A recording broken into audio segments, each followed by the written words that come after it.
আসসালামু আলাইকুম রহমতুল্লাহি ওয়া বারাকাতুহু। মেহেরবানি করে কেউ ছবি তুলবেন না, কোনো প্রকার ভিডিও করবেন না। এই ক্ষেত্রে কোনো কৌশল অবলম্বন করবেন না। রেকর্ডিং করতে চাইলে মোবাইল নিচে রেখে রেকর্ডিং করবেন। পরবর্তীতে কোনো সাথী যদি আসেন, আপনাদের পাশে বসেন, সেই ভাইকেও এই বিষয়ে খেয়াল রাখবেন, তিনিও যেন কোনো ধরনের ছবি ভিডিও না করেন।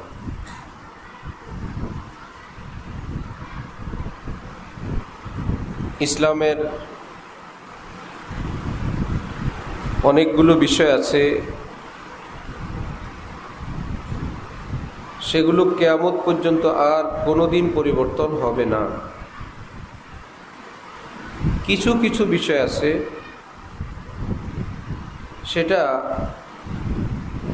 সময়, পরিবেশ, পরিস্থিতি, ব্যক্তি বিশেষের কারণে কখনো সমকালীন আলেম ওলামাগণ সেটার মধ্যে একরকম বা ভিন্ন রকম সিদ্ধান্ত দেওয়ার অধিকার রাখেন।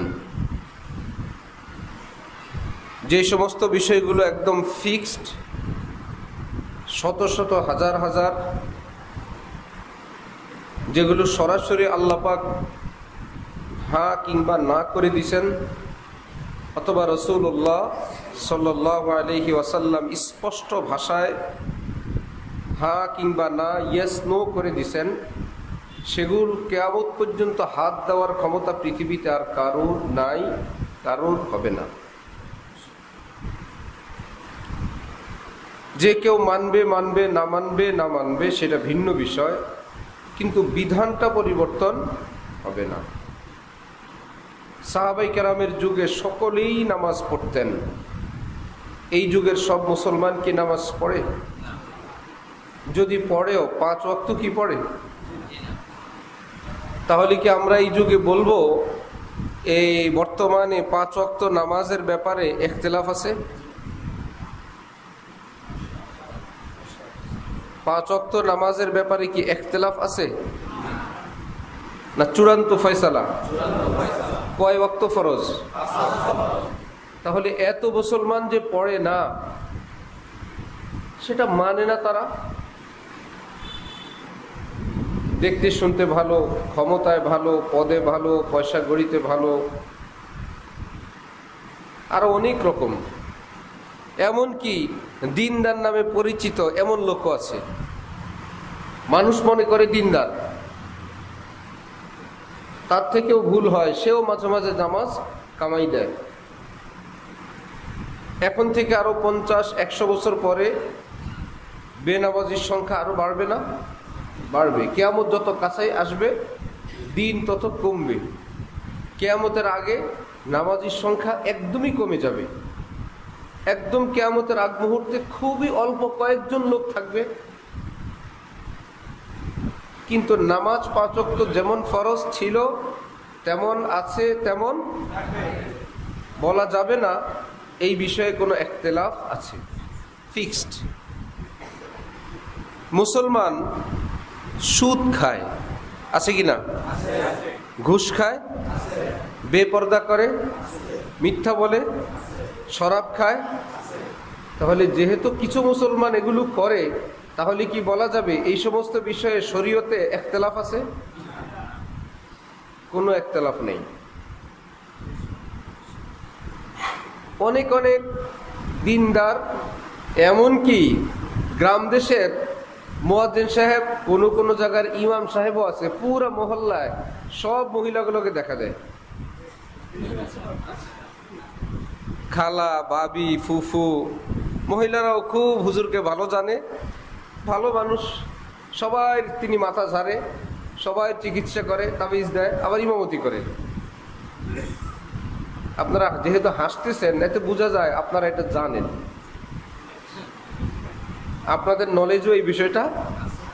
তা যেহেতু হুজুর মানুষ, মহল্লার ভাবির সঙ্গে, খালার সঙ্গে দেখা দেয়, তাহলে পর্দা শরীয়তে ফরজ এটা পুরোপুরি বলা যাবে না, ইখতিলাফ আছে।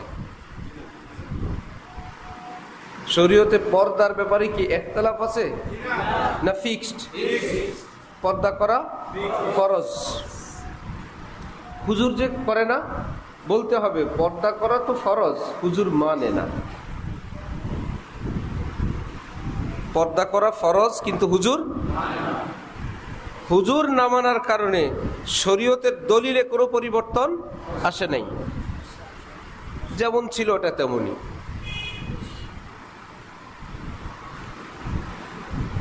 আমাদের পার্শ্ববর্তী দেশ ভারতে অনেক হুজুর হোক্কা খায়।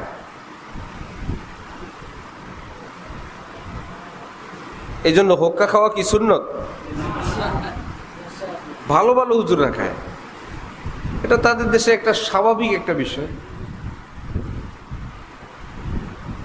অনেক খুশবুদার কিছু দিয়ে, কত কিছু দিয়ে, এখন আরো আরব কান্ট্রিতে এটাকে আরো মডিফাই করে হোক্কাকে তারা অনেক অনেক রকম করছে। সেটা যদি স্বাস্থ্যের জন্য কোনো ক্ষতিকর কিছু না হয়, বা আরো অনেক শর্ত শরায়ত আছে, কেউ যদি টান টুন মারে দু একটা, শরীয়তে এত কোনো কঠিন নিষেধাজ্ঞা নাই। হ্যাঁ, কোনো নেশা তো করার প্রশ্নই আসে না, ইত্যাদি ইত্যাদি। কোনো হুজুর হোক্কা টানে বা টানছে, এই জন্য কি হোক্কা টানা সুন্নত হবে? হবে না। আমি আপনাদেরকে এতগুলো কথা বললাম, এই কথাটা বোঝানোর জন্য রাসূল সাল্লাল্লাহু আলাইহি ওয়াসাল্লাম ইরশাদ করেন, লাআনাল্লাহুল মুসাব্বিরিন। আল্লাহ পাকের অভিশাপ, লানত এই পৃথিবীতে যারা প্রাণীর ছবি আঁকে তাদের উপর। আরেক হাদিসে নবী বলেন, ইন্না আশাদ্দান নাসি আযাবান ইয়াউমাল কিয়ামাহ আল মুসাব্বিরুন। কিয়ামতের দিন যে সকল শ্রেণীর মানুষের সবচেয়ে কঠিন শাস্তি হবে, এদের একটা শ্রেণী হলো এই পৃথিবীতে যারা ছবি উঠাইছে, যারা প্রাণীর ছবি তুলছে। এই রকম অনেকগুলো হাদিস আছে। এই হাদিসের পর নবীজি যতদিন জীবিত ছিলেন, এই হাদিসের পর সাহাবীরা যতদিন পৃথিবীতে ছিলেন, তাবিঈনরা ছিলেন, তাবিঈনরা ছিলেন, নবীজির থেকে নিয়ে 1400 বছর পর্যন্ত পৃথিবীর সমস্ত মুসলমান, সমস্ত আলেম, সব মাযহাব, সব তরিকার সবার কাছে ছবি তোলা হারাম, এক কথাই ছিল। একটাই কথা, পুরো পৃথিবীতে ছবি তোলা কি? আপনারাই বলেন, আপনারা যারা, আমরা যে বয়সের আছি, আপনাদের কাছে এখন থেকে যারা 30 বছর আগের কথা জানেন, 40 বছর আগের কথা জানেন, তখন আপনাদের যতটুকু নলেজে আছে, তখন কি ছবি তোলা, ভিডিও করাকে হালাল মনে করা হইতো না হারাম? এরকম না? 30-40 বছর আগের কথাও সবাই জানে এটা তো হারাম, তখনও সবার কাছে ছিল।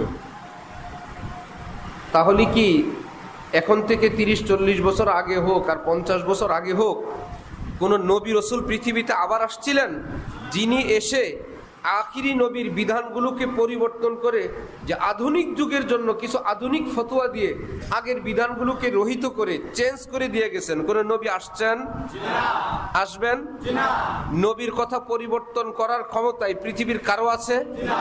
তাহলে কে পাল্টাইলো?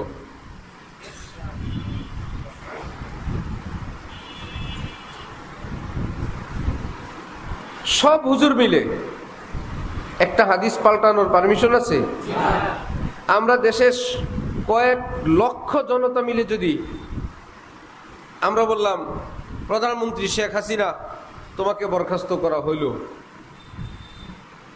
আমরা সবাই মিলে সাইন করলাম, কাজ হবে? কাগজও নষ্ট, কলম নষ্ট, সময় নষ্ট, খামাখা। রাস্তায় কিছু পাগল হাঁটে আর একা একা কথা বলতে থাকে।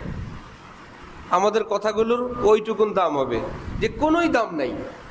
আচ্ছা, আর প্রেসিডেন্ট সাহেব যিনি আছেন আমাদের বর্তমানে, তিনি যদি দিনে হোক, রাতে হোক, ভোর রাতে হোক, রাত 2টা 3টা 4টায় ফজরের পরে তিনি যদি ঘোষণা দেন আমি প্রধানমন্ত্রীকে বরখাস্ত করলাম, কার্যকর হবে? হবে, সাথে সাথে শেষ। সে যদি বলে দে সংসদটা ভেঙে দিলাম, 300 আসনের এমপি 1 সেকেন্ডে সাধারণ মানুষ হয়ে যাবে, সংসদ শেষ। মন্ত্রণালয় ভেঙে দিলাম, সব মন্ত্রীর মন্ত্রিত্ব ফিনিশ। তাহলে যার ক্ষমতা আছে সে বললে কি হয়, আর যাদের ক্ষমতা নাই তারা চিৎকার করলেও কিছু। শরীয়ত এমন জিনিস যেটা হয়তো আল্লাহ বলবেন, নয়তো রসুল বলবেন। আল্লাহ রসুলের কথাকে সামনে রেখে সাহাবি বলবেন, তাবি বলবেন, তাবিঈনরা বলবেন, ওনারা বলার অধিকার রাখেন। আমরা হাজার চিৎকার করলেও কোনো কিছু ইয়েস নো পরিবর্তন করার ক্ষমতা আমাদের নাই। যেমন আকাশে একটা পাখি উড়ে, ভাইজান এটা কিনবেন? কিনবো। কত? দেন 20 টাকা। বেচা কিনা জায়েজ নেই। কেন ভাই? আমার উঠানে উঠতেছে, তা আমি এটা বেচতে পারবো না। বলল বিক্রি করতে হইলে সেই জিনিসটা হস্তান্তর করতে হবে। সে যে 20 টাকা দিল, মাল দেন। আপনি যে আমার কাছে বিক্রি করছেন সেই বিক্রিত জিনিসটা আমাকে দেন, না আপনি নেন, না আপনি নিজে দিতে হবে। যেটা দিতে পারবেন না সেটা বিক্রিও করতে পারবেন না, যেটা পারবেন না সেটা বেচা কিনা করেও লাভ নাই, এই বেচা কিনা হবে না। এখন যেহেতু আখিরি যুগ, এখন ছবি নামছে, এখন ভিডিও নামছে, এখন মহিলারা ঈদের জামাতেও যায়। মহিলাদের ঈদের নামাজ আছে, জুমার নামাজ আছে। সমান অধিকার বলতে বলতে এখন যদি জুমার নামাজেও চলে আসে, ফজরের নামাজে যদি চলে আসে, এশার নামাজে যদি আসে, রাস্তার সময় দেখা ভাবি কোত্থেকে আসলেন? এশার নামাজ থেকে। শেষে ভাই বলল আপনার নাম্বারটা দেন, যদি কোনোদিন ফজরে উঠতে না পারেন আমি আপনারে কল দিয়ে দিব।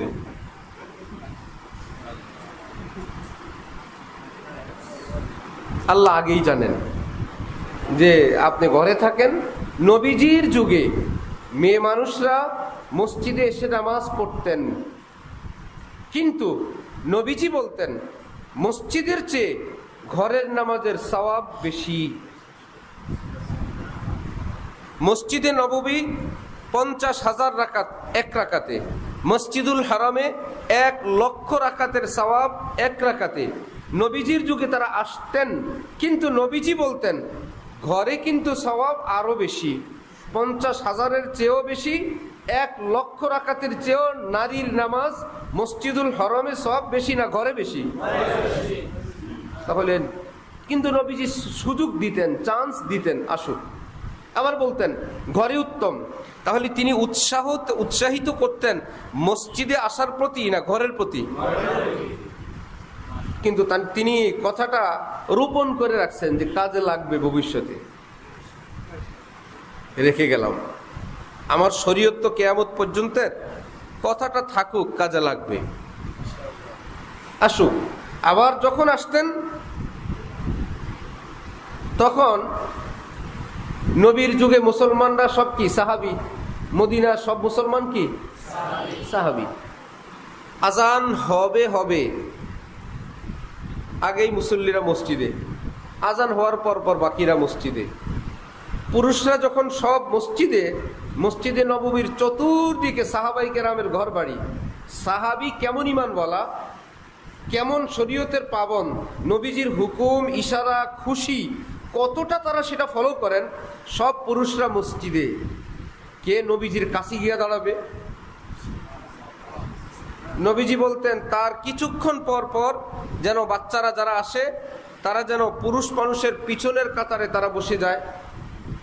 পুরুষরা সামনে, নামাজের উপযুক্ত বাবু যারা মসজিদ চিনে না এদেরকে মসজিদে আনা নিষেধ। বাচ্চারও তো সাইজ আছে, যেই বাচ্চা মসজিদ বুঝে না তাকে মসজিদে আনা কি নিষেধ।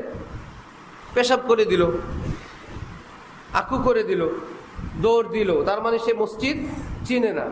আবার যে হাদিস শরীফে আছে বাচ্চারা মসজিদে আসতো, দৌড়াদৌড়ি করতো, এটা ওই বাচ্চারা যারা জানতো এটা মসজিদ। তাহলে বাচ্চাদেরও দুটো গ্রুপ হয়ে গেল। আমার ছেলে একজন 6 বছর 4 মাস, কালকে গোসলখানায় গোসল করতেছি বাপ বেটা, হঠাৎ গোসলখানায় ঢুকে ওই প্রবেশের আগে সে ঘরের মধ্যে আওয়াজ শুনছিল লাব্বাইক আল্লাহুম্মা লাব্বাইক। হজের থেকে আনা একটা গাড়ি, ওই গাড়ি ছাড়লে লাব্বাইক বলে, ওইটা খেলে সে গোসলখানায় ঢুকছে, তো ওখানে তার মুখ দিয়ে এসে গেছে লাব্বাইক আল্লাহুম্মা লাব্বাইক। একটু বলে তিনি বলেন উফ, বাথরুমে লাব্বাইক বলা জায়েজ নেই। নিজে একটা ফতোয়া দিয়ে দিল বাথরুমে লাব্বাইক বলা। আমি কিছু বলার আগে নিজে একটু বলে, ওই খেলতেছিল, ওইটার মাথার মধ্যে ছিল, নগদ ঢুকছে মাত্র, একটু ঢুকেই বলে জায়েজ নেই। তো জায়েজ নেই বলে বড় ভাই একটু আস্তাগফিরুল্লাহ বলছে বা ইত্যাদি, এই বলে আবার আমাকে বলতেছে আচ্ছা হুজুর বললেন আমাদের বাথরুমে ইস্তেগফার পড়তে, বাথরুমে এসে আস্তাগফিরুল্লাহ পড়তে। আমাদের ইসলামে তো বাথরুমে আল্লাহর নাম নেওয়া জায়েজ নেই, ইস্তেগফার কেমনে পড়বে?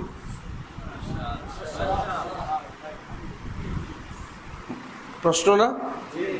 বাথরুমে আসলেও মাসআলা হইল মনে মনে ইস্তেগফার করবে। এখন তার মনে প্রশ্ন, বাথরুমের ভিতরে তো আল্লাহ আল্লাহ জিকির বা কোনো আমল করা জায়েজ নাই, হুজুর যে বলে দিল ইস্তেগফার, এটা কেমনে করবে? তখন ছোট মানুষ, আমি তাকে বললাম ইস্তেগফার করবে আওয়াজ ছাড়া, জিহ্বা নাড়ানো ছাড়া, মনে মনে। আর জায়েজ নাই আওয়াজ দিয়ে। তাহলে এইটুকুন বাচ্চাকে মসজিদে নেওয়া যাবে তো? যাবে, যাবে না? যাবে। যেই বেচারা লাব্বাইক বলে বলতে পারে আবার লাব্বাইক বলা বাথরুমে জায়েজ নাই, এইটা বেটা যদিও 6 বছর, যদিও বাচ্চা সিরিয়াল সে যাবে। আর এক বাচ্চা কিছুই বুঝে না, নামাজের মধ্যে আব্বা আব্বা বলে চিৎকার শুরু, নামাজের মধ্যে বাবার ইন্ডিয়ারটা টাইনা রওনা করছে, ইত্যাদি ইত্যাদি। যাই হোক, তো সাহাবাই কেরাম এসে গেছেন, নামাজের বাচ্চারা যারা তারা তার পরের কাতারে, নবীজি আগেই শিখে রাখছেন মেয়ে মানুষ যারা আসবে তারা যেন তার পরে আসে, একদম সবার পরে আসবে। পিছনের কাতারে তারা পর্দা আবৃত হয়ে আসবেন, পিছনের কাতারে নামাজে শরীক হবেন। কারণ একটু সুযোগ দিতেন, বিভিন্ন মাসআলা মাসাইল নবীজি বলবেন, নবীজির থেকে হেদায়েতের বাণী শুনবেন, নারীদের অনেক মাসআলা তারা জানবেন, এই চান্সটা তো তাদের ছিল। যখন সালাম ফিরানো হইতো, ইসলামের বিধান, নবীজির আদেশ, সবার আগে মসজিদ থেকে বের হয়ে যাবে কারা? মহিলারা। যখন তারা রাস্তা দিয়ে আসছিলেন, আসার সময় পুরুষরা তখন কি রাস্তায় না মসজিদে? যখন তারা এখন সবার আগে বাসায় যাবেন, রাস্তায় কি পুরুষ আছে না খালি? খালি। পুরুষরা কোথায়? বাচ্চারা এবার যাও, এইবার পুরুষরা যাও, কোনো কথা নসিহত ইত্যাদির পর। তাহলে মা বোনদের আসার একটা সুন্দর সুনিয়ন্ত্রিত ব্যবস্থা ছিল। হাদিস শরীফে তো আছে নবীজির যুগে মা বোনরা মসজিদে আসতেন, কথা তো ঠিক, জানা দরকার কিভাবে আসতেন, এভাবে আসতেন। হযরত আবু বকরের যুগেও বহাল, হযরত ওমরের যুগেও শুরুতে থাকলো। কিছুদিন পর হযরত ওমর বললেন এখন থেকে কোনো মা বোন মহিলা মসজিদে আসবে না, সবাই নিজ নিজ ঘরে নামাজ আদায় করবে। এতদিনের রীতি, মসজিদে এসে নামাজের তৃপ্তিটাই ভিন্ন। এর মধ্যে সেই যুগের সাহাবী নারী তারা কতটা পরহেজগার, কতটা দিনদার, আল্লাহর ঘরে এসে নামাজ পড়তেন। তাও নবীর পিছনে পড়ছেন, আবু বকর সাহেবের পিছনে পড়ছেন, ওমরের শুরুতে পড়লেন, ওমর সাহেব এখন নিষিদ্ধ করে দিলেন। তাহলে একটু আগে আমরা বলছিলাম নবী যদি কোনো কথা বলে যান, এটা নাড়ার ক্ষমতার কারণ ওমর যে করলেন, ওমর কি নিজের কথা করলেন না নবীজির একটা হাদিসের ভিত্তিতে? ওই যে হাদিস, নামাজ ঘরে পড়া উত্তম। নবীজির যুগে নবীজি বলে গেছেন না? এইবার হযরত ওমর বলছেন হাদিস ওইটা আনো, এখন ওইটার যুগ চলে আসছে। আমি ওমর, যদি ওই কথা না থাকতো হযরত ওমরের বাপের ক্ষমতাও ছিল না। হাদিস তো আছে, কিন্তু মহিলারা, মা বোনরা ভাবলেন ওমর যে শক্ত, আমরা গেলে দিবে মাই, কিছু বললে। ভীষণ রাগী মানুষ, ভীষণ সাহসী মানুষ, কত বড় বীর আর বীরত্বের কথা যে যেভাবে জানেন। কখনো তিনি থামানো ঘোড়ায় সোয়ারিতে উঠতেন না। একটা ঘোড়া দাঁড়ায় আছে, এটার পিঠে উঠবেন, পরে ছাড়বেন, বলতেন এগুলো তো সেমরিগো কাজ। বাচ্চারা উঠে থামানো ঘোড়ায়, ওমর উঠে রাখি, ঘোড়া দৌড়াইতে থাকতেন। দৌড়াইতে দৌড়াইতে ঘোড়া যখন ফুল স্পিডে, শব্দ কি স্পিরিট না স্পিড? অনেক মুসলমান ভাইরা শুনি স্পিরিট।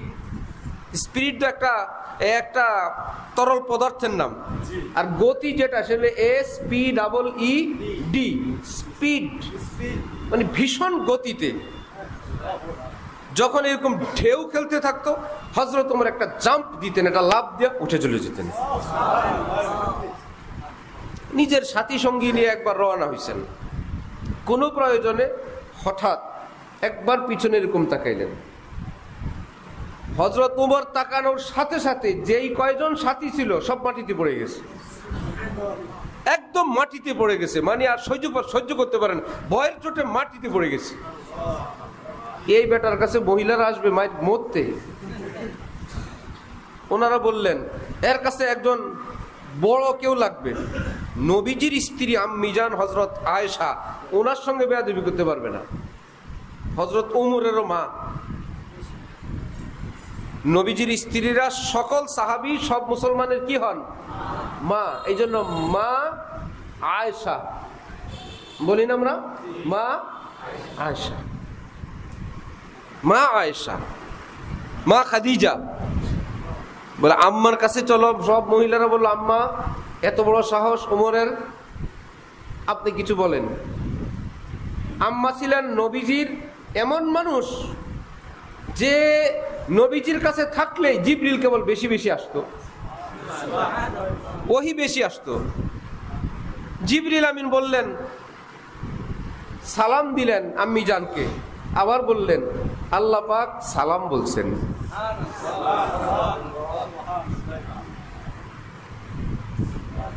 আয়েশা সিদ্দিকা বলি না, সিদ্দিকা মানি নবীর পরে আল্লাহর ওলিদের সর্বোচ্চ মাকাম, এর নাম সিদ্দিক।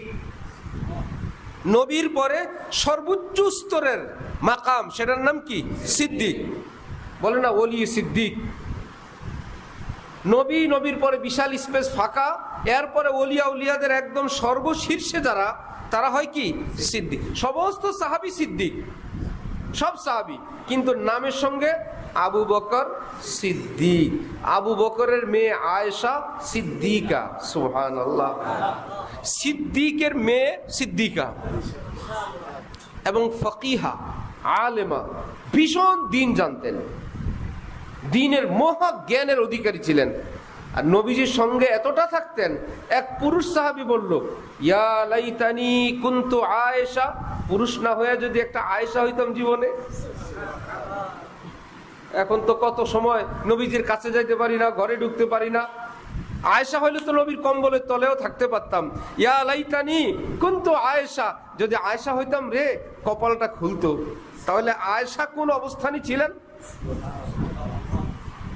আচ্ছা, ওনার কাছে গেলেন নারী আন্দোলনের কর্মীরা, সব নারী নেত্রীর কাছে। আম্মিজান বললেন ওমর যা করলেন শতভাগ সঠিক করলেন, এবং নবীজি যদি আজকে উপস্থিত থাকতেন সেটাই করতেন যেটা ওমর করলেন।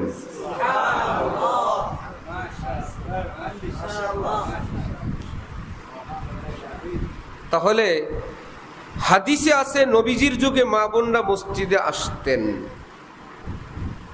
সেই কথাটা আমরা শুনছি, আমরা কিতাবে পড়ছি। আর হযরত ওমর কি বুখারী শরীফে পড়ছেন না নিজে দেখছেন? হযরত আয়েশা এবং অন্য সব সাহাবী নারী পুরুষরা হাদিসে পড়ছেন না নিজ চোখে দেখছেন?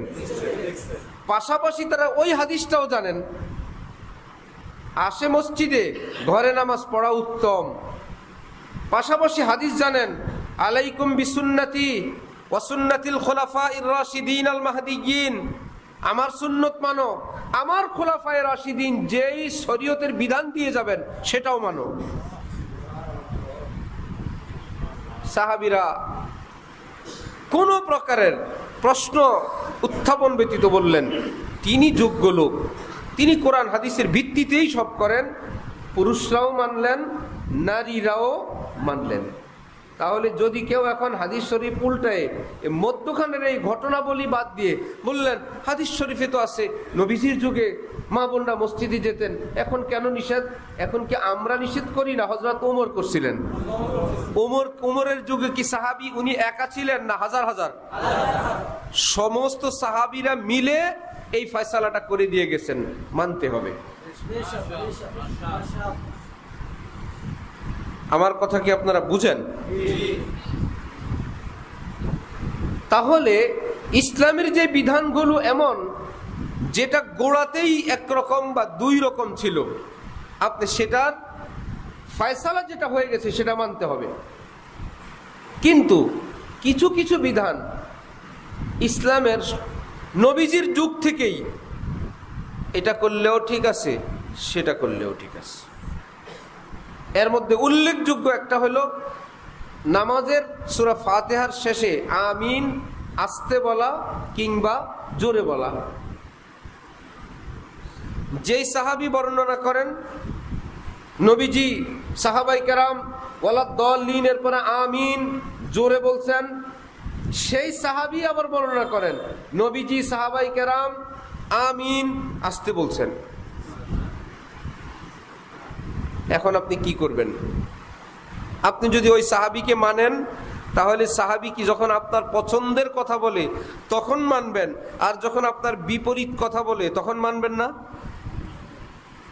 এই জন্য আলেম ওলামারা কোনো চূড়ান্ত সিদ্ধান্ত করতে না পারার কারণে বললেন ভাই আস্তে করলেও ঠিক আছে, জোরে করলেও ঠিক আছে। দুইটা আবার ঠিক হয় কেমনে? বললো গোড়ায় দুই রকম, আপনি একরকম করবেন কেমনে? গোড়ায় কয় রকম? গোড়ায় আছে আস্তে বলা, গোড়ায় আছে জোরে বলা। এখন আপনি যে কোনো একটা মানতে পারবেন, হাদিস আছে। একটাকে রাখবেন আরেকটাকে বাদ দিবেন এই ব্যবস্থা নাই। কিন্তু ছবি তোলার বিষয়টা গোড়ায় কি দুই রকম ছিল না একরকম? শুধু গোড়ায়, তারপরে সাহাবীদের যুগেও একরকম, তাবিনের যুগেও একরকম, সেই থেকে 1400 বছর পর্যন্ত হারাম হারাম হারাম হারাম হারাম। শুধু কি হারাম, কঠিন কঠিন ঘোষণা। যারা ছবি আঁকবে, ছবি তুলবে, কিয়ামতে আল্লাহ পাক তাদেরকে দাঁড় করে রাখবেন। আচ্ছা আমিও প্রাণী বানাইতাম, তুমিও প্রাণী বানাইতা, আমার সঙ্গে টক্কর দিছ? ঠিক আছে, আমি যেই প্রাণী তৈরি করতাম তার তো প্রাণ ছিল, রূহ ছিল। তুমি যেটা বানাইলা ছবি, এটার একটা রূহ দাও, নইলে সামনে আগাবা না। পৃথিবীর কারো জন্য এই ছবি তোলার পর সেই ছবির মধ্যে রূহ দেওয়া সম্ভব হবে?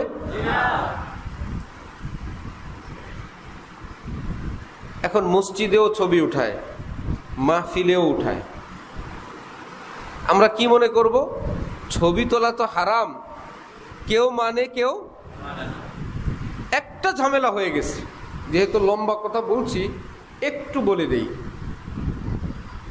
সেটা হলো আরব দেশে একটা বড় সেমিনার হয়েছে এই ছবি তোলা নিয়ে, যে সারা পৃথিবীব্যাপী যেভাবে শুরু হয়েছে এটারে কোনো রকম কিছু একটা করা যায় কিনা।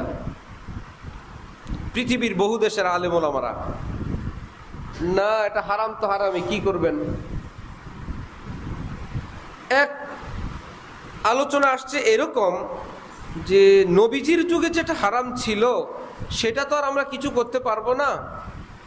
বর্তমান যেগুলো এটার মধ্যে কোনো ওইটার থেকে এইটা একটু বেশ কম কিনা? কি বেশ কম?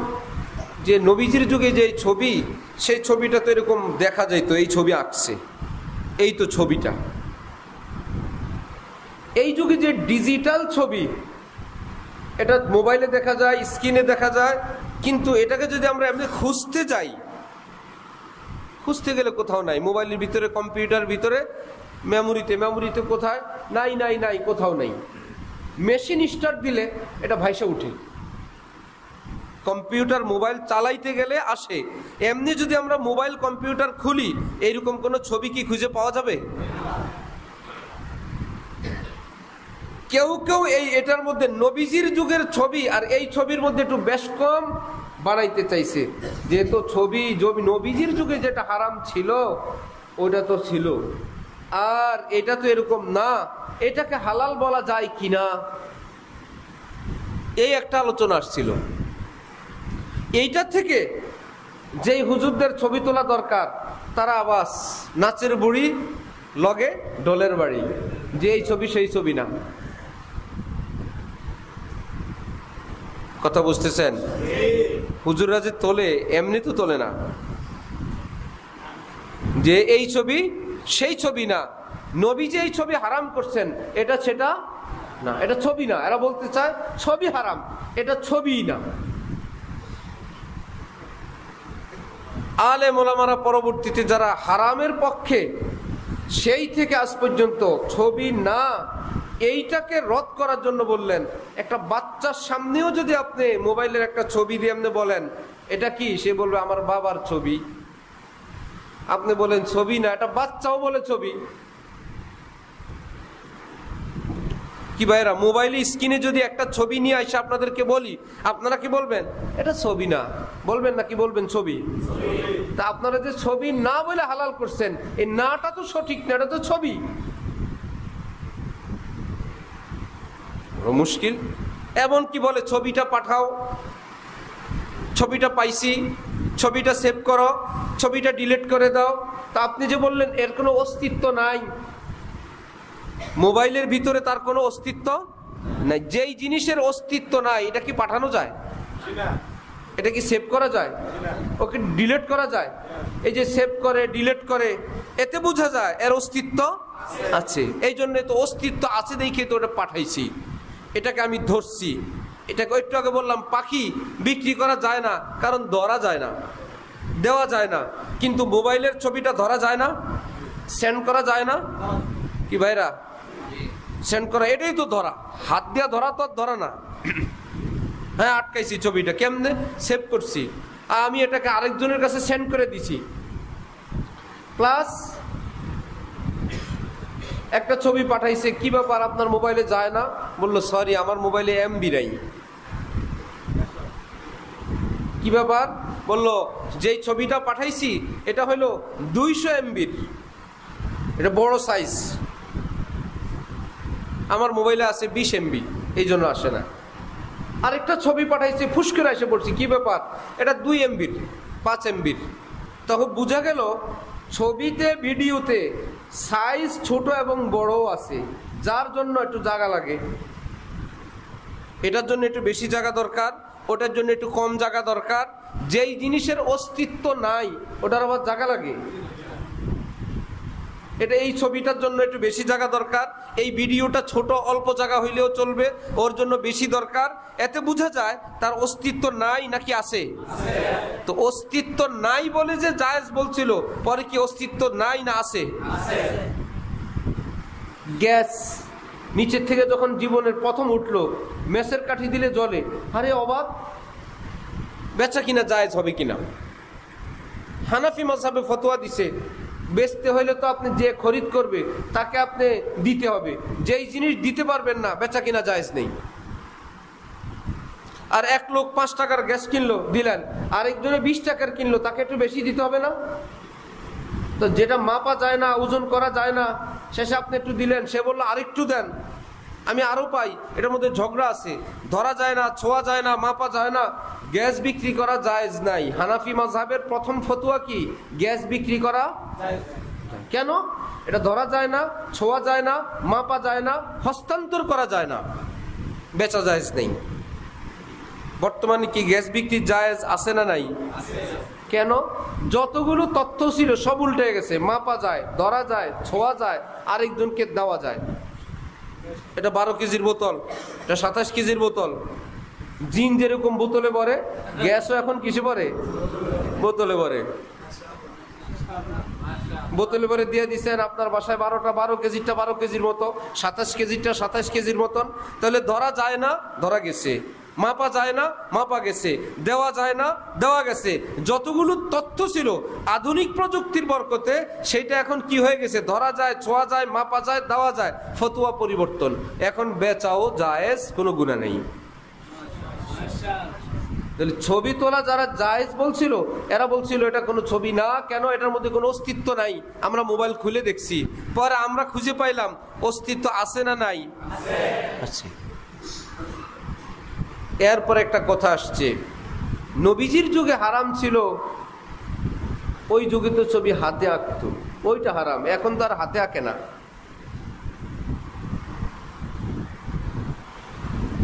নবীজির যুগে সাহাবীরা, ওই যুগে তারা কি মোবাইলে ছবি তুলতো না, হাতে আঁকতো?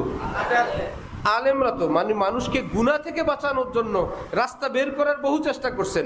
এখন তার হাতে আঁকে না, তাহলে এটা তো ওইটা না, এটা জায়েজ করে দাও। যারা মজবুত আলেম তারা বলল, কেমনে ছবি তোলে? পদ্ধতির কারণে তো হারাম হয় নাই, হাতের আর আঙ্গুলের কারণে হারাম। দাঁত দিয়ে আঁকলে হালাল, আঙ্গুল পায়ের আঙ্গুল দিয়ে করলে হালাল, হাত দিয়ে করলে হারাম। হাত আর পা আর দাঁত তো উদ্দেশ্য না, উদ্দেশ্য এটা একটা প্রাণীকে যেখানে আছে তার অন্য একটা জায়গায় চিত্রিত করা। এবার যেমনি করেন, ওটা ছিল হারাম। যদি আপনি বলেন নবীর যুগে হাতে করছে, এখন যেহেতু হাতে করে না, সুতরাং মাসআলা পরিবর্তন হবে। নবীর যুগে হারাম ছিল, এখন হালাল। তাহলে নবীর যুগের চোরেরা চুরি করতো কেমনে? বিকাশের মাধ্যমে না হাতে? নবীর যুগের চোরেরা চুরি করতো বিকাশে না হাতে? এই জন্য তাদের হাত কেটে দিত। বর্তমান যুগে এক চোর ধরা খাইছে, সে বলল আল্লাহর কসম আমি টাকায় হাত দেই নাই।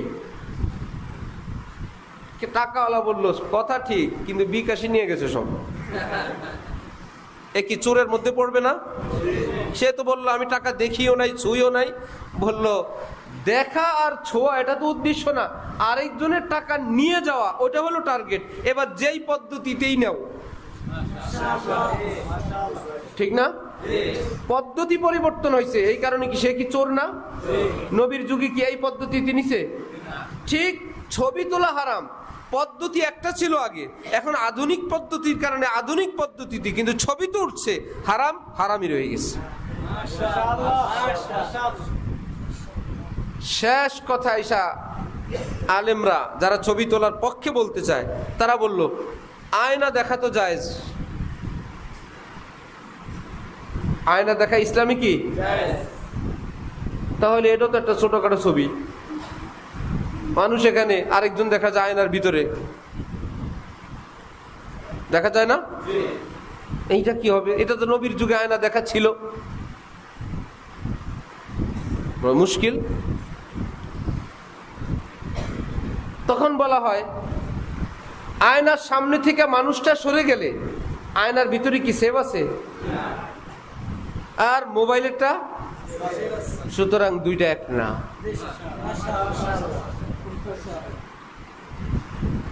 নাম্বার 2, আয়নার ব্যাপারে যদি বলেন আয়নায় দেখা জায়েজ, আমরা আয়না দেখি, তাহলে আয়নার ভিতরে যদি আপনার ঘরে মেহমান আসছে, ওই মহিলা করে দেখতেছে, আপনি দেখলেন, আপনি কি চুপচাপ থাকবেন না পর্দাটা টেনে দিবেন?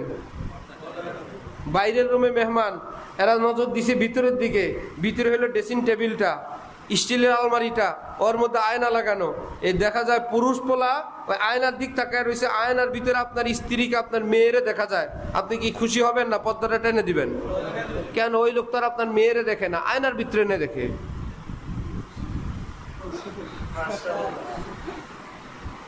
যাকে ডাইরেক্ট দেখা জায়েজ নাই, তাকে আয়নাতে দেখাও জায়েজ নেই।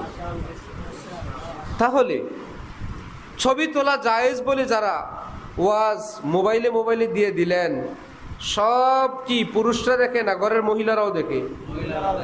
এই মহিলাদের জন্য এই হুজুর কি ওই 14 জনের ভিতরে না বাইরে? যে 14 জনের সঙ্গে দেখা দেওয়া জায়েজ, এই 14 জনের ভিতরের না বাইরের? উনি কি আপন পুরুষের না পর পুরুষ? পর পুরুষকে ডাইরেক্ট দেখাও জায়েজ নাই, আয়নার ভিতরে দেখা জায়েজ নাই। দেখলে কি হবে? সগীরা গুনাহ, কবিরা গুনাহ। পর পুরুষকে ডাইরেক্ট দেখলেও কবিরা গুনাহ, আয়নার ভিতরে দেখলেও কবিরা গুনাহ, মোবাইলে দেখলেও, পুরুষ পর নারীকে ডাইরেক্ট দেখলেও কবিরা গুনাহ, মোবাইলে দেখলেও কি কবিরা গুনাহ। তাহলে ওয়াজের মাধ্যমে যে ঘরে ঘরে কবিরা গুনাহ পৌঁছে দিলেন।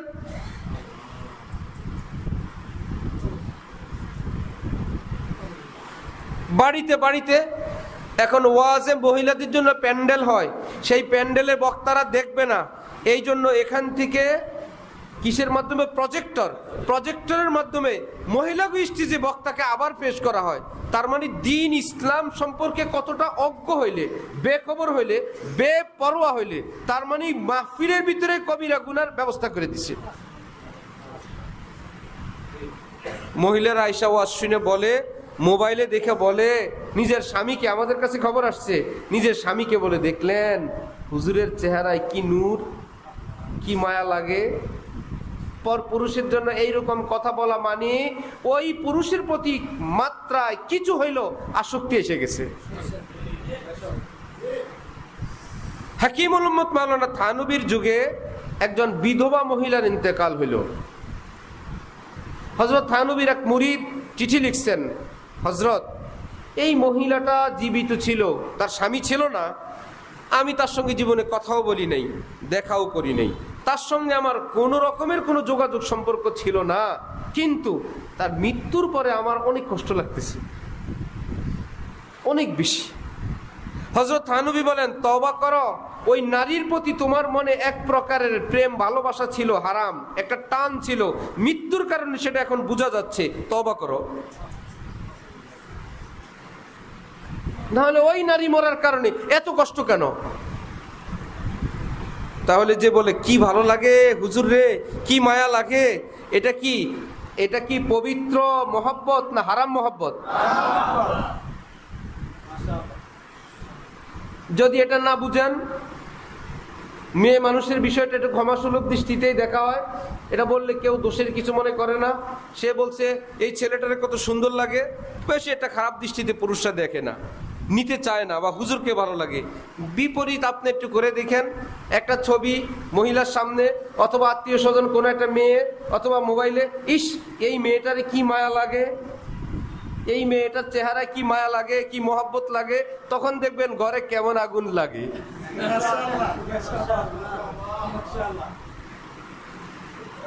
লাগে কিনা?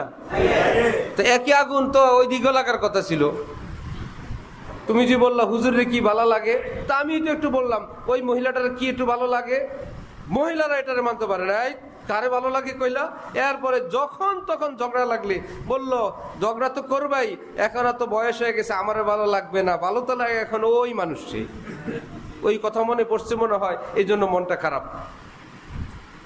বুঝা গেল, পর পুরুষের ভালো লাগাও জায়েজ নাই, পর নারীর ভালো লাগাও কি নাই, জায়েজ নাই।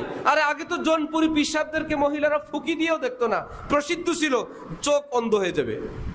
সব হুজুর দেখা যায়, জনপুরি করে দেখা যায় না। কিভাবে জানে আমাদের কুমিল্লা চাঁদপুরে প্রসিদ্ধ ছিল, এরা এত বড় আল্লাহর ওলি, কোন মহিলারাও যদি দেখে শেষ।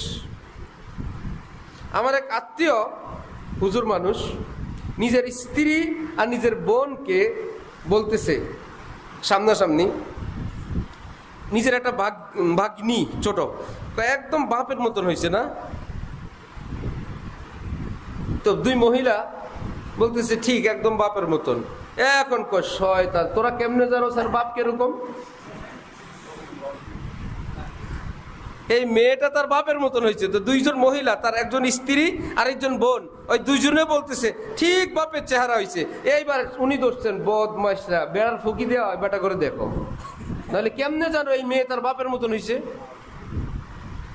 বাপের চেহারা মাইপা জুইপা রাখছো, এখন মেয়েরে বলতেছ মেয়ে বাবার মতন হয়েছে, তো মেয়ে পুরুষ মানুষ যদি এরকম ফুঁকি দিয়ে কোনো ভিতরের দিকে দেখে, এটা কি ভালো দৃষ্টিতে দেখেন? আইব। মেয়েরা কিন্তু সরকারিভাবেই দেখে না, ওইটাও কিন্তু সমান ধরনের আইব। এই যে ফুঁকি দিয়ে হুজুর দেখুক আর পর পুরুষ দেখুক, এটা কিন্তু সমান দৃষ্টিতে হারাম। তাহলে সেই জায়গায় যে আপনি আস্ত হুজুরের ওয়াজ নিয়ে দিলেন, ওয়াজ শুনতে শুনতে শুনতে শুনতে কোন হুজুরের কাছে খবর আসছে, হুজুর বিয়ে কয়টা করা জায়েজ? শুনলাম 3টা 4টা, আপনি কয়টা করছেন? আমি দ্বিতীয়র জন্য রেডি। আমরা যেহেতু এই লাইনের লোক, এই লাইনে একটু খোঁজ খবর আছে না?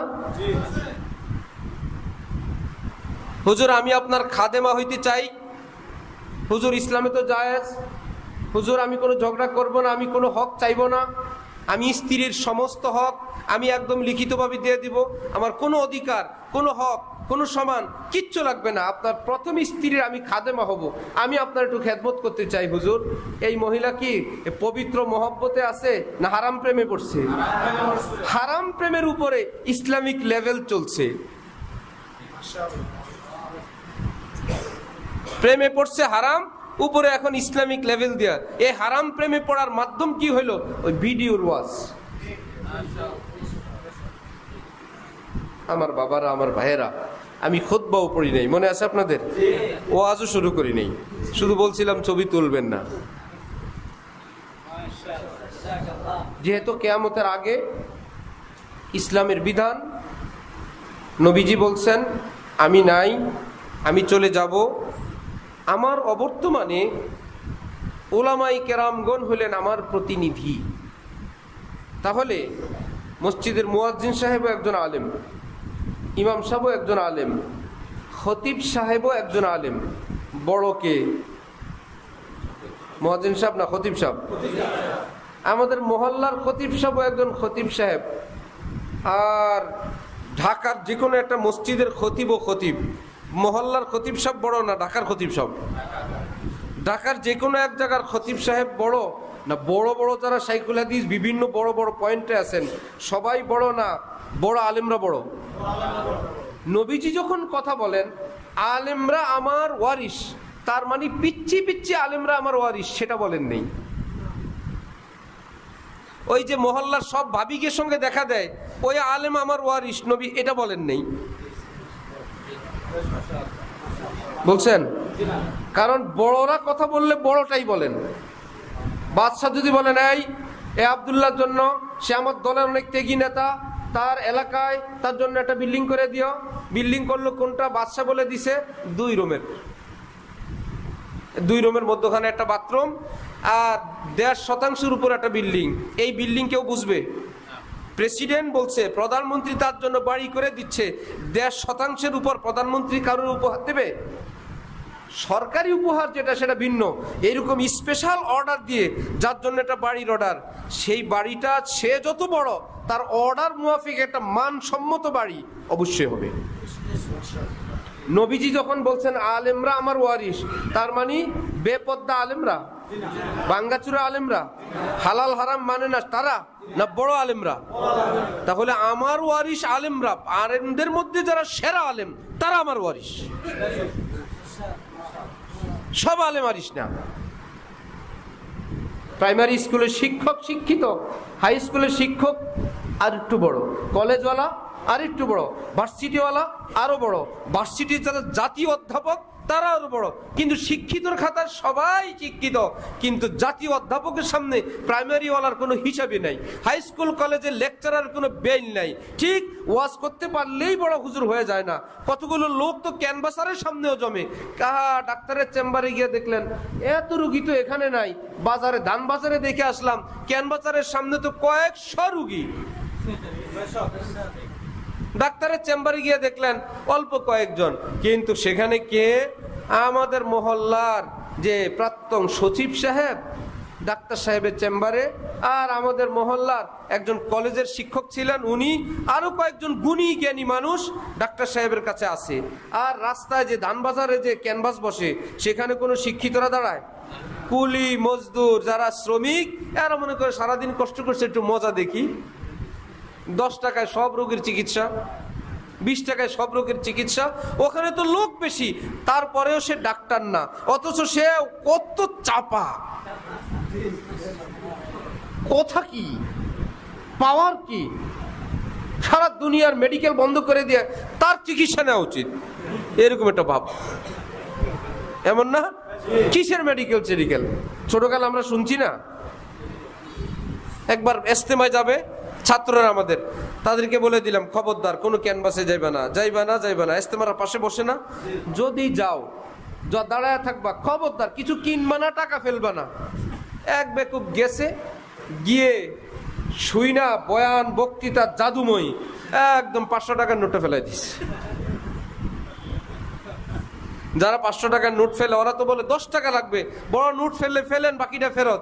কিন্তু যারা বড় নোট ফেলে এদেরকে আলাদা টার্গেট, আপনি এদিকে আসেন, টাকা নিতে আসেন বলে এদেরকে বলে এটা হলো নর্মাল তাবিজ দিলাম 10 টাকার, স্পেশাল একটা আছে 100 টাকারটা, ওইটা নিয়ে যান। কারণ 500 টাকার নোট ফেলছে না, সে চিন্তায় আছে 500 টাকা, ভাবছে 100 গেলে যাক, আবার 400 পাইলে হয়েছে। তো ক্যানভাসারের তো চাপার সামনে মনে হয় কত কিছু, এরকম বক্তাগো মধ্যে বহুত আছে ক্যানভাসার, মনে হয় হুজুরের সামনে। কিন্তু এই হুজুর কেবলাকে যদি বলেন, যাত্রাবাড়ির প্রিন্সিপাল আল্লামা মাহমুদুল হাসান সাহেব আপনাকে একটু দেখা করতে বলছেন, আপনি নাকি ওনার বিপক্ষে অনেক ফতোয়া দেন, যেগুলো ওনারা হারাম বলেন, আপনার কাছে নাকি সেগুলো হালাল, আপনাকে একটু দলিল প্রমাণ সহ দেখা করতে বলছে। আল্লামা আব্দুল মালিক সাহেব আপনাকে ছবি তোলা হালাল, এই দলিলগুলো নিয়ে একটু যাইতে বলছেন। ঢালকানগরের হযরত আল্লামা শাহ আব্দুল মতিন সাহেব হুজুর আপনাকে সালাম বলছেন। কি বলেন, ওই হুজুর কি থাকবে দেশে? আমি মজা করে বলি, প্রয়োজনে উমরার ভিসা করে সৌদি আরব চলে যাবে। ওনাদেরকে বললেন আমার উমরার সফর, আমার দেখা করার সময় নেই। তো বোঝা গেল সাধারণ মানুষকে ধোঁকা দেওয়ার বুদ্ধি তোমার কাছে আছে, কিন্তু আলেমদের সঙ্গে বসার এলেম তোমার কাছে নাই। ফাঁকা মাঠে সবাই গোল দিতে পারে। তা নবীজি বলছেন আলেমরা ওয়ারিস, ছোট আলেমরা ওয়ারিস না বড় আলেমরা? মেজো আলেমরা না সেরারা? সেরা আলেমরা নবীর ওয়ারিস। তাহলে আমরা তো সেরা আলেমরা কি বলেন সেটা মানবো। তারা হইলেন নবীর খাঁটি ওয়ারিস। কেন রাস্তার, কেন ওয়াইজ, কেন বক্তা, কেন হুজুর, কেন মহল্লার হুজুরের কথা দিয়ে রুগী অপারেশন করব? অপারেশনও যেহেতু করব, একটু পিজির একজন প্রফেসরকে দেখাই, ঢাকা মেডিকেলের একজনকে দেখাই, এত বড় মেজর একটা অপারেশন, ওনারা কি বলেন? আহা, এরকম কারো কাছে নিলে, কিংবা বাংলাদেশি রুগী ইন্ডিয়া নিলে হাসতে হাসতে শেষ। আরে তোরা বাঙালিরা যে কি বদমাইশ আর শয়তান, এই রুগীর তো এই রোগে নাই, এই যে 10 বছর ওষুধ খাওয়াইছে এই রোগের অস্তিত্বই নেই। হয় না এরকম? 10 বছর ওষুধ খাইছে, সেই লোক মারা যাবে, তার হার্ট এতগুলো ব্লক হয়েছে। হার্ট ব্লকের একটা ওয়াজ করে দিয়ে শুনেন। হার্ট আছে না আমাদের, হার্টের অনেকগুলো ভ্যান আছে, অর্থাৎ অনেকগুলো রক্ত সঞ্চালনের পথ আছে, সেগুলো একটা দুইটা যদি বন্ধ হয়েও যায় কিচ্ছু হয় না, কুদরতিভাবেই তার বিকল্প আল্লাহ আরেকটা রাখছেন, ওইটা বন্ধ হইলে আরো রাখছেন।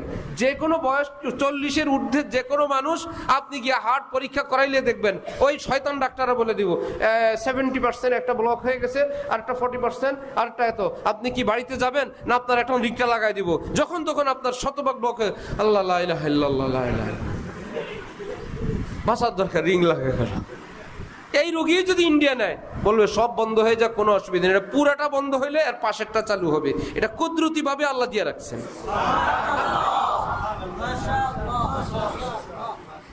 কত রোগী আমাদের বন্ধু বান্ধব এইরকম ও শোয়াইছে, সে আবার চালু, একদম যখন কি জানি করা, এটা ইসিজি না আরো বড় একটা আছে,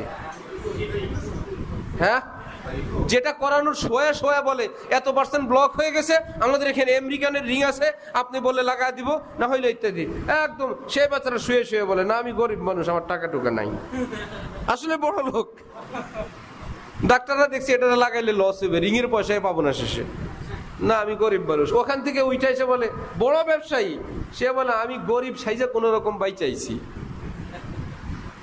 গেছে ইন্ডিয়া, ইন্ডিয়া গিয়ে বলে তোর ব্লক টলক যা আছে কিছু নেই, ওষুধ খা। এই বেচারা 10-12 বছর আমাদের পরিচিত শেষ। আমার সাহেব ঢালকানগরে আল্লামা আব্দুল মতিন সাহেব, নাম শুনছেন? ওনার ব্লক হয়ে গেছে 15 বছর আগে। উনি মারা যাওয়ার কথা ছিল বহুত আগে। 70-75% একটা ব্লক। আর একজন ভালো ডাক্তার তিনি বলে দিছেন আপনি নিয়মিত রসুন খান, পুদিনা পাতা খান, এই কয়েকটা ট্যাবলেট দিলাম খান, একটু নিয়মিত হাঁটেন, বলক সলক একটা হয় আর একটা খোলে, আর একটু হাঁটাহাঁটি করেন। বলক মানে চর্বি জমে, গরুর গোশত একটু ঠান্ডা হয়ে গেলে জমে না, আবার জাল দিলে কি হয়ে যায়? পানি হয়ে যায় না? ঠিক রক্ত যখন ঠান্ডা হয়, রক্তের ভিতরে কিছু কোলেস্টেরল, কিছু চর্বি এই রগে রগে রগে রগে জমে যায়। যখন আপনি খেলাধুলা করবেন, জাম্পিং করবেন, হাসবেন, ঘামাবেন, একটু শরীর হিট হবে। হিট হলে গরুর গোশতের মতন আপনিও তো আমিও, আপনি একটু চর্বি আছে, ওই চর্বিটা জমে রক্তের সঙ্গে দৌড় দিয়ে ওটা বাইর হয়ে যায়। হযরত আল্লাহ কিচ্ছু হলো না। ছোট ডাক্তারের কথা অপারেশন করাবো না বড় ডাক্তার? সুতরাং ডাক্তার যেরকম সেরা লাগবে, আলেমও কি মিডিয়াম না বড় লাগবে? বড় আলেমদের তারা নায়েবে রাসূল মানবো ইনশাআল্লাহ। আল্লাহ আমাদেরকে তৌফিক দান করেন। লম্বা যেহেতু হয়ে গেছে, আমি মুখতাসার কয়েকটা কথা বলি এবং মজলিস শেষ করার চেষ্টা করি ইনশাআল্লাহ। নাহমাদুহু ওয়া নুসাল্লি আলা রাসূলিহিল কারীম, আম্মা বা'দ। এই গরমের মধ্যে আপনারা বসছেন, আল্লাহু আকবার। ইসলাম আমাদের ধর্ম, আমরা সবাই মনে প্রাণে ইসলামকে মহব্বত করি, ভালোবাসি, মানতে চাই। কিছু কিছু মুসলমান ভাইরা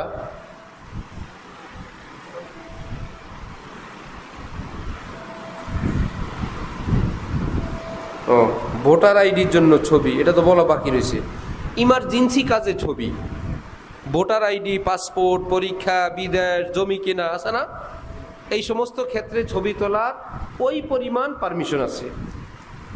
যেমন শুয়োরের গোশত খাওয়া হালাল না হারাম? কিন্তু বিপদে পড়লে একটু খাইতে পারবে না। মরা গরুর গোশত হারাম, মরা ছাগলের গোশত। এমন এক জায়গায় পড়ছেন বাবা, আপনি মরার উপক্রম, বাঁচার কোনোই ব্যবস্থা নাই, আছে একটু মরা গরুর গোশত। ইসলামের বিধান, আল্লাহ পাক বলেন অল্প একটু খায়া এই বেলাটা বাঁচো, বাইচা হাইটা যেখানে ভালো গোশত পাওয়া যায় ওখানে যাও। খবরদার জায়েজ দেখে পুরা গরুর গোশত বাড়িতে নিও না। কতটুক জায়েজ? জান বাঁচানোর পরিমাণ খাওয়া জায়েজ। ঠিক এই ছবি তোলা হারাম, যেই ক্ষেত্রে না তুললে বিদেশ, হজ, উমরা, জমি কিনা, আইডি, পরীক্ষা, কাজ হবে না, এইরকম যত আছে সেখানে শরীয়তের পক্ষ থেকে ওই রকম তোলা জায়েজ। তাহলে যেই শরীয়ত না জায়েজ বলছে সেই শরীয়তে জায়েজ বলছে। আমাদের কি? আমরা তো শরীয়তের গোলাম, আমরা শরীয়তের, শরীয়ত জায়েজ বললো ওকে। এখন যদি কেউ তারাবি পড়ে, সব হবে না গুনাহ হবে? কেন? তারাবি ভালো জিনিস না? শরীয়ত নিষেধ করছেন। এখন আমরা যদি সবাই বলি ভাই হাজী সাহেবরা লাব্বাইক লাব্বাইক বলে আমাদের কি মজা লাগে, চলেন একটু আমল করি লাব্বাইক, কোনো সওয়াব হবে না। লাব্বাইক বলার জন্য ইহরাম পরা লাগবে, হজ উমরা নিয়ত করা লাগবে, এরপরে লাব্বাইক স্টার্ট হবে। এর আগে লাব্বাইক বললে গুনাহ হবে। ট্রেনিং দিতে পারবেন, মুখস্থ করতে পারবেন, সওয়াবের নিয়তে পড়তে পারবেন না।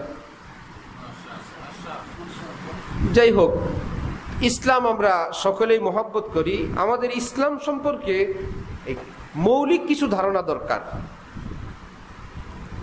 যেই মৌলিক ধারণা পেতে গিয়ে, যেহেতু আমরা আখেরি যুগ, একটা আম গাছ যদি বড় হয় ডালগুলো বড় হয়ে যায়, এমনকি ডালগুলো অন্যান্য গাছের সমান মোটা হয়ে যায়। ডালের থেকে ডাল, ডালের থেকে ডাল, কিন্তু যদি আমরা গোড়ায় যাই তাহলে এতগুলো গাছ না, একটা গাছ, গাছ একটা, ডাল হয়ে গেছে অনেক। ঠিক ইসলামের বয়স ১৫০০ বছর হওয়ার কারণে ইসলামের গাছ অনেক বড় হয়ে গেছে, অনেক বড়। যার জন্য এতক্ষণ যেগুলো বললাম, এরকম বহু বিষয়ে আলেম ওলামাদের মধ্যে একটু ভিন্নতা আছে। তো সব মুসলমানরা সহজ ভাষায় না বুঝার কারণে বলেন, আলেমরা এক একজন এক একটা বলে, আমরা কোন দিক যাব? এই প্রশ্নটা এখন ব্যাপক না? আপনার খেদমতে আরজ, আলেমরা যদি সবাই মিলে একটা কথা বলেন, আপনি কি মানবেন? যে ব্যক্তি বলে এতজন এতটা বলেন আমি কোনটা মানব, নিশ্চয়ই তিনি বলবেন হ্যাঁ আলেমরা যদি সবাই মিলে একমত হন আমরা মানব। মানবেন কিনা ইনশাআল্লাহ? সারা পৃথিবীর সমস্ত আলেমরা একমত 5 ওয়াক্ত নামাজ ফরজ। একমত না? তাহলে এইটার মধ্যে তো আমাদের আগে চলে আসা দরকার যে একটা পাইছি যে হুজুরদের ঝামেলা নাই, যে কোনো হুজুর বলে ফরজ, কেউ বলে নফল, কেউ বলে পড়তে হবে, কেউ বলে পড়তে হবে না, এইরকম কোনো ঝামেলা মুক্ত একটা আমল পাওয়া গেছে। কোনটা সেটা? 5 ওয়াক্ত বাস। ইমানের পরে সবচেয়ে বড় আমল নামাজ। নবীজি বলেন আসসালাতু নূর, নামাজ যদি পড়ো আল্লাহ তোমাকে বিপুল পরিমাণ নূর দান করবেন। নামাজ পড়লে বান্দা কি পাবে? সওয়াব পাবে, নেকি পাবে, আল্লাহর নৈকট্য পাবে, পাশাপাশি কতগুলো নূর। নূর মানে অন্ধকার না আলো। এইবার নামাজ মানে 3 জিনিসের সমষ্টির নাম নামাজ। আমার শেখ হযরতওয়ালা ঢালকানগর তিনি বলেন সারা জীবন যে শুনলাম খুশু খুজুর সঙ্গে নামাজ। শুনছেন না? খুশু খুজু কি? আমাদের দাওরা হাদিসের ছাত্রদেরকে বললাম, কেউ মনে করবে খুশু আর খুজু 2 বোন, একজন খুশু আরেকজন খুজু। কি যে খুশু খুজু সেটাই জানলাম না। হযরতওয়ালা সহজে ব্যাখ্যা করে দিলেন, খুশু খুজু হইল কায় মনো বাক্যে, আপনারা মুখস্থ করতে হবে, কায় মনো বাক্যে নামাজের আমলে মশগুল থাকার নাম খুশু খুজু। কায় মনো বাক্যে নামাজের আমলে, বলেন তো আবার বলেন, কায় মনো বাক্যে নামাজের আমলে মশগুল থাকার নাম খুশু খুজু। অর্থাৎ একাগ্র চিত্তে আল্লাহর ভয় নিয়ে খুব মনোযোগ সহকারে নামাজ পড়া। এটা কি? এটা আমি ব্যাখ্যা করতেছি। আপাতত শব্দটা বললাম কায় মনো বাক্যে নামাজের আমলে মশগুল থাকার নাম খুশু খুজু। এই যে কায় মনো বাক্যে, এটাও তো সারা জীবন শুনলাম, এটা যে কি তাও জানলাম না। হযরত বললেন কায় আসছে কায়া থেকে। কায় আসছে কিসের থেকে? বলে না কায়া দেখলে মায়া লাগে। কায়া মানে বডি। কায়া মানে কি? বডি, মাথা থেকে পা পর্যন্ত সবটা কি বডি, কায়া। এটার থেকে আসছে কায়। মনো মানে মন। কায় মনো, কায় মানে কি দেহ, মনো মানে কি মন, বাক্যে মানে বাক্য জবান। অর্থাৎ দেহ, মন, জবান এই তিনটা নামাজের আমলে মশগুল থাকবে, এটার নাম খুশু খুশু।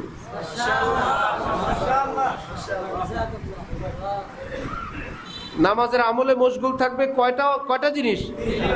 দেহ, মন, জবান। মনে থাকবে? আমরা পাইছি 47 বছর বয়সে দাওরা পর্যন্ত পড়ানোর পর এত বছর পরে খুশু খুজু আর কায় মনোবাক্যের চিনলাম। আপনারা সস্তায় ফ্রি পেয়ে গেছেন, শুকরিয়া আদায় করেন। অতি সস্তায় পাইছেন। এটার কদর হবে আলেমদের কাছে, যারা নিজেরাই একটা অস্পষ্টতায় অন্ধকারে ছিল। তাহলে নামাজে আমলের মশগুল থাকবে। খুব খেয়াল করেন, একজন লোক খুব বডি যেরকম রাখার দরকার ওই রকম দাঁড়ায় দাঁড়ায় দোকানের হিসাব করতেছে। ওনার কি নাই? মনও নাই। মনো কায় আছে, মনও নাই, ঠিক না? আরেকজনে দাঁড়াইছে উল্টা পাল্টা, পা দুইটা এইভাবে, একটা কেবলার দিকে একটা উত্তর মেরুতে। ওই লোকের বডি কি ঠিক আছে? খুব মনোযোগ সহকারে নামাজে দাঁড়াইছে। নামাজের সময় চেহারা, নাক, মুখ জমিনের দিকে না কেবলার দিকে? এত খুশু খুশু লাগবে না, এ বানবনিতা। চেহারা থাকবে কেবলার দিকে, চোখ থাকবে সেজদার জায়গায়। অনেকে খুব যত্ন সহকারে হাতটা বাঁধে, বাইদা খুব যত্ন সহকারে মহিলাদের মতো একটু উপরে উঠে রাখে নাভির নিচে যদি যায়, অথচ হাত নাভির নিচে বাঁধা সুন্নত।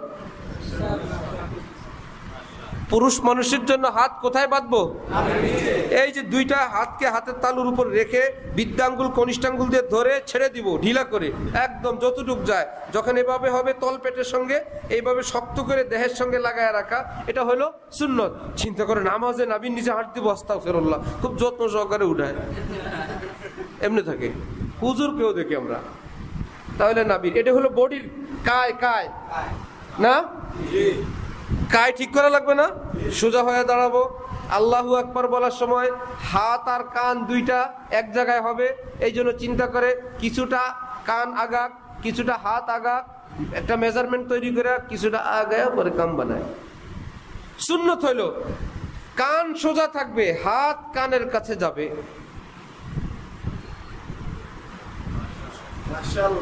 খেয়াল করতেছেন? আমার কি মাথা কি আগাইছে? কেন মাথা আগাইলে তো আমার চেহারা ফেল করবে। আমি তো এখন ক্যাবলামুখী, ফেসটা ক্যাবলার দিকে, নজরটা সেজদার জায়গায়। আল্লাহ, এটা কায়ের কাজ। এরকম করে আল্লাহ এরকম করা যাবে না, কায়। এই ডিজাইন তো হইলো, কিন্তু মন যদি নামাজে না থাকে মনও ফেল। আরেকজনে মন আল্লাহর জন্য একদম সহিভাবে দাঁড়ায় আছে, আলহামদুলিল্লাহ পারে না, কুল্হু আল্লাহ পারে না, আত্মাহিয়াতও পারে না, খুব খুশু হবে না, বাক্যে ফেল। কিসে ফেল? তো কায় বডিটাও ঠিক লাগবে, অন্তরটাও আল্লাহমুখী লাগবে, আর জবানেও যখন যেটা বলা দরকার সেটা বলতে হবে। এই তিনটা যখন একত্রে চলবে, নামাজের গাড়ি জান্নাতের দিক চলবে।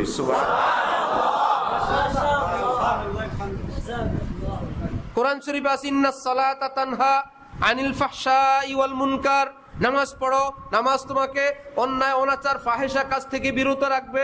সেই নামাজ কোনটা? কায়মানু বাক্যে বলাটা।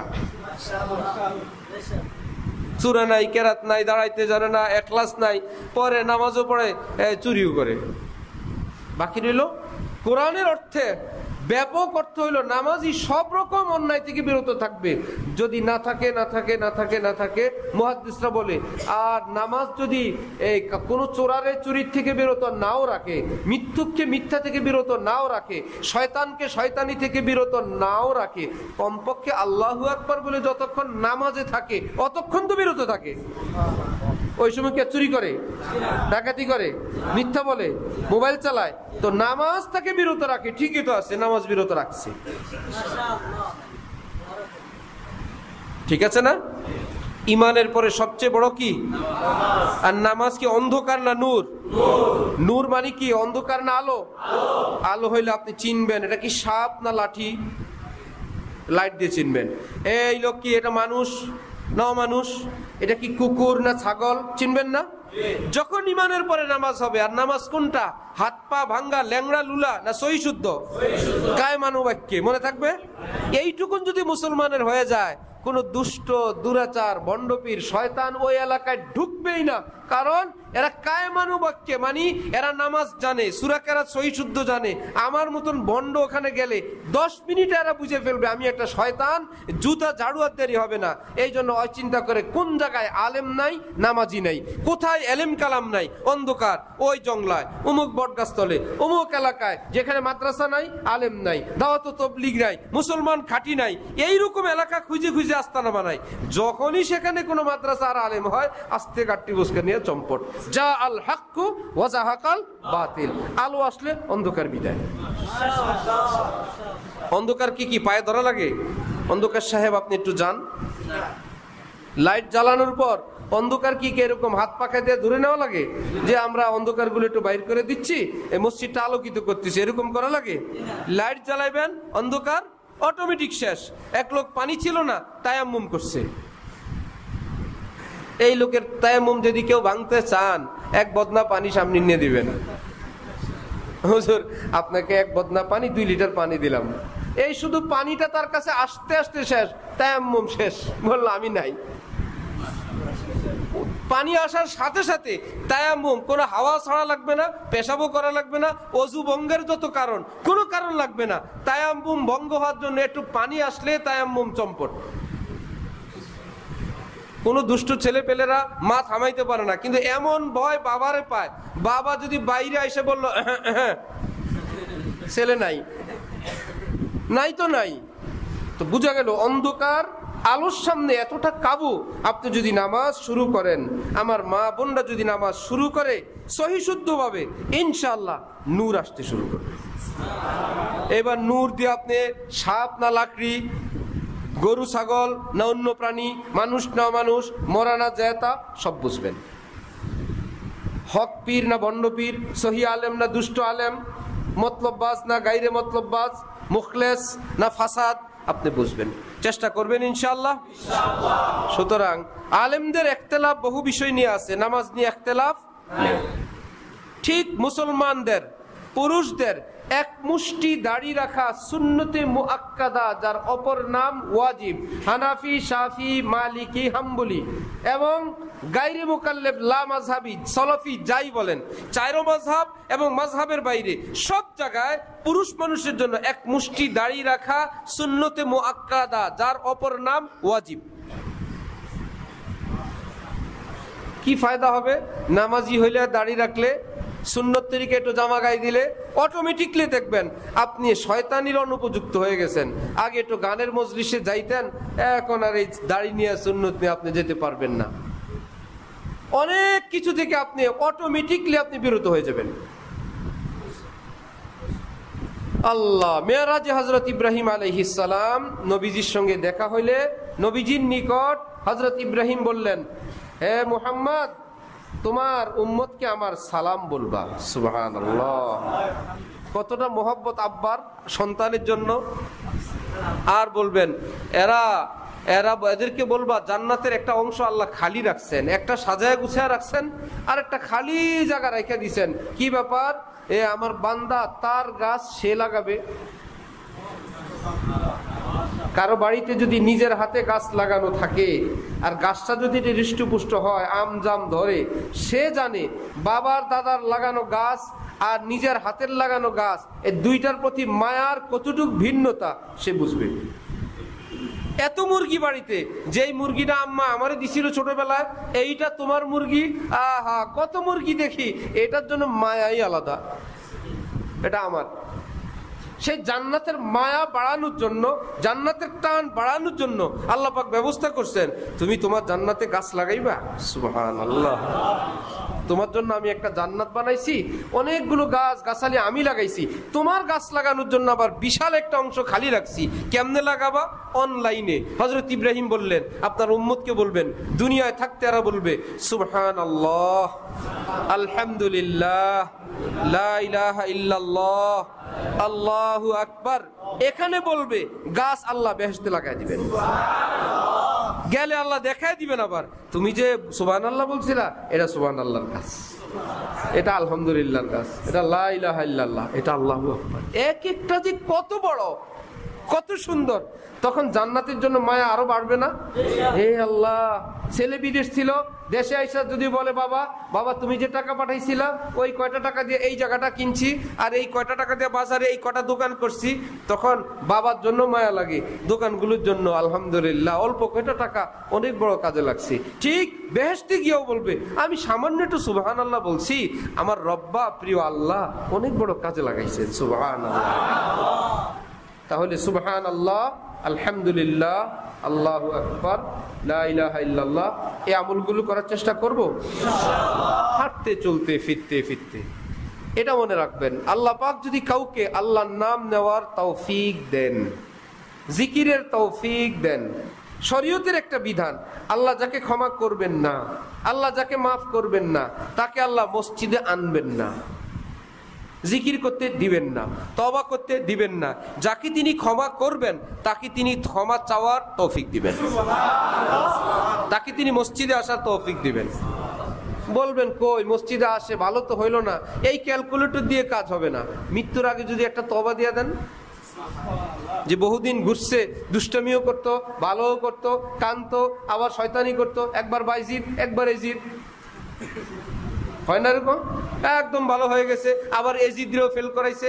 লাইগা তো আছে রব্বুল আলামিন এত রহমান, এত মায়া, যেই বাচ্চা কথা শুনে আবার শুনে না, আবার বাবারে জড়ায় ধরে, আবার বাবার একটা কপালে চুমা দেয়, আব্বা বলে শয়তান পড়ালেখা তো করস না,